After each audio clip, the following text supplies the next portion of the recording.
Assalamualaikum warahmatullahi wabarakatuh. Selamat pagi anak-anak semua. Bertemu kembali pada pertemuan yang ketiga pada materi pemeliharaan mesin kendaraan ringan. Pada pertemuan yang ketiga kali ini akan kita bahas KD 3.2 dan KD 4.2 yang isinya KD 3.2 menerapkan cara perawatan sistem pelumas, kemudian 4.2 merawat berkala sistem pelumas, di mana indikatornya bisa kalian baca sendiri. Berikutnya materi pada sistem pelumas ini tentunya harus kalian pahami dahulu fungsi daripada sistem pelumas pada engine itu apa saja. Ya, kenapa harus ada sistem pelumas pada engine? Ya.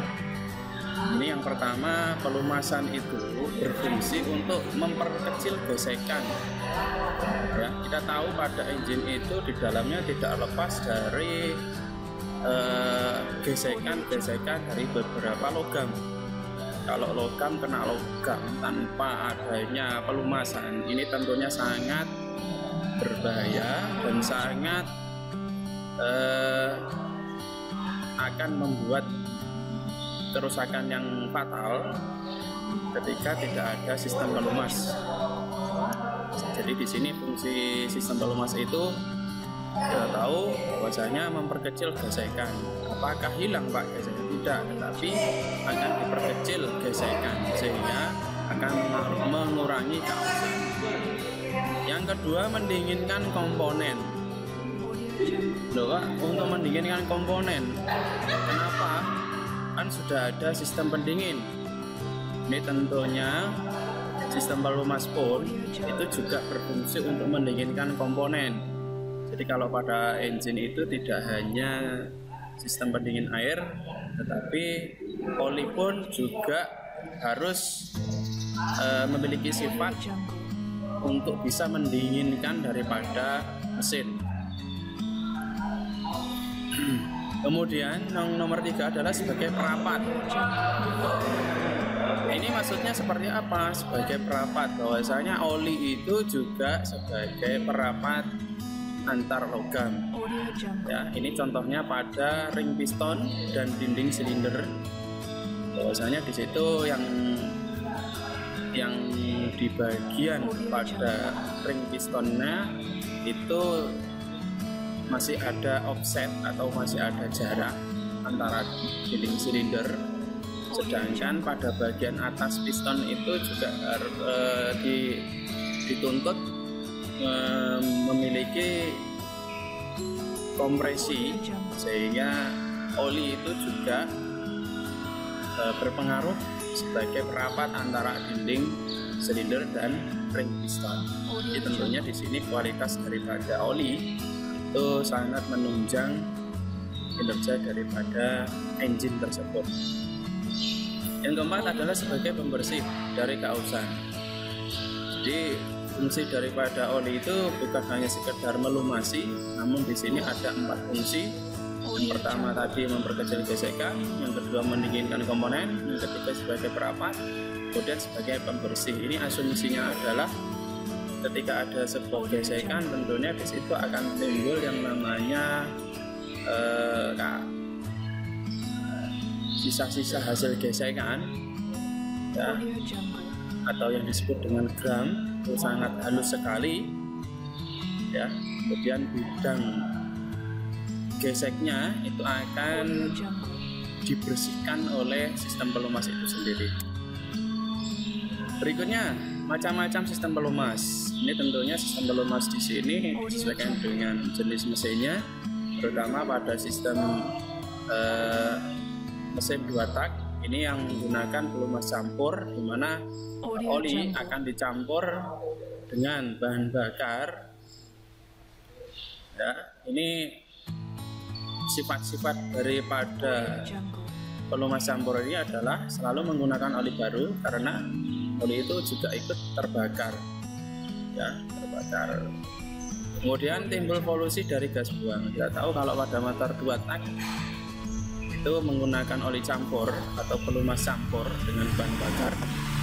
Itu pada bagian knalpotnya dari hasil sisa pembakaran itu juga menghasilkan polusi yang besar. Itu sifat-sifatnya. Kemudian pemakaian oli boros karena olinya ikut terbakar. Kemudian kandungan oli itu 2:4 dari bensin.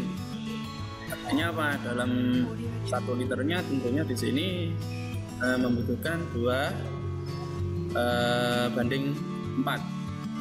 2-4% dari bahan bakarnya. Ini kita sesuaikan, misalkan 1 liter itu biasanya kalau dimilikan itu besar sekitar 0,05 mili lah, sekitar itu, jadi sekitar 2-4%. Kemudian untuk sistem pelumas campur itu hanya digunakan pada motor belakang. Oke, berikutnya pelumas tekan. Ya, ini tentunya yang lazim biasanya dipakai pada kendaraan ringan, terutama pada motor 4 tak. Ini memiliki sifat yang menonjol, yaitu memiliki sifat pelumasan yang kontinu, yang artinya yang terus-menerus sirkulasi. Ini dari karternya, kemudian dihisap, kemudian dimasukkan di pompa, kemudian disalurkan ke poros engkol, kemudian melewati blok silinder, kemudian disalurkan ke silinder headnya yang akan diteruskan ke bagian-bagian mekanisme katup, kemudian dipercikkan kembali ke bagian bawah dan turun kembali ke karternya. Ini digunakan pada mesin bensin dan mesin diesel. Jadi untuk mesin bensin dan mesin diesel itu menggunakan oli tekan atau menggunakan pompa oli untuk mensirkulasikan oli tersebut. Kemudian pada umumnya motor bensin oli diganti setiap 10.000 km, kemudian untuk diesel itu diganti setiap 5.000 km. Kenapa? Karena untuk oli mesin diesel itu lebih cepat kotor dibanding mesin bensin. Oke, berikutnya kita harus spesifikasinya harus mengetahui terlebih dahulu. Tentunya ini harus disesuaikan dengan pemakaian dari engine tersebut dan juga jenis engine-nya. Ini harus kita tahu bahwasanya untuk spesifikasi kekentalan itu disebut dengan viskositas. Ya, spesifikasi kekentalan disebut dengan viskositas, jangan sampai lupa. Kemudian ada suatu badan yang melindungi ketentuan daripada kekentalan oli, itu disebutkan SAE. Ini biasanya tertera pada botolnya, panjangannya Society of Automotive Engineering. Ini bisa kalian lihat spesifikasinya tersendiri di sini ya. Jadi ini kalau 20, 30, 50 seperti apa ya. Kemudian yang perlu kalian tahu lagi adalah oli multigrade ya. Ini tentunya oli yang memiliki kebutuhan khusus. Ini karena oli ini akan diberi tambahan zat aditif yang dapat meningkatkan kemampuan oli. Ini yang kualitasnya lebih bagus ya. Jadi harus tahu mana kualitas yang rendah, kemudian kualitas sedang, kemudian kualitas sangat bagus ya. Ini kalau contohnya kalau multigrade nanti akan kita bahas pada berikutnya ini. Nah, ini untuk spesifikasi kualitas ini ada apa namanya, badan yang mengurusinya disebut dengan API atau American Petroleum Institute. Itu sudah kesepakatan bahwasanya untuk motor bensin itu kalau untuk yang kodenya SA dan SB itu digunakan untuk gas ringan, kemudian kalau yang SF itu digunakan untuk gas berat. Untuk motor diesel CA dan CB itu digunakan untuk gas ringan, CF untuk gas berat. Oke, next berikutnya.